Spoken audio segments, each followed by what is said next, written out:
Utoy? Utoy, pakashin nga ako. Ay, magkano po? 5,000. 5,000. Meron ba? Meron po. Number? 0991 0991 402 402 543. 543. Gabriel Santos.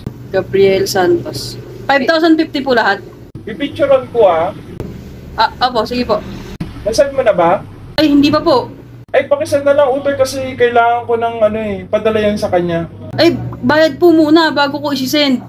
Ay, nandito naman yung pambayad. Isend mo na lang muna. Ay, hindi po kasi kami nagsisend na wala pang bayad. Magagalit po sa akin si ate. Eh, nandito naman yung pera. Kailangan ko lang isend yan sa kanya kasi kailangan na. Ah, wait lang po. Te?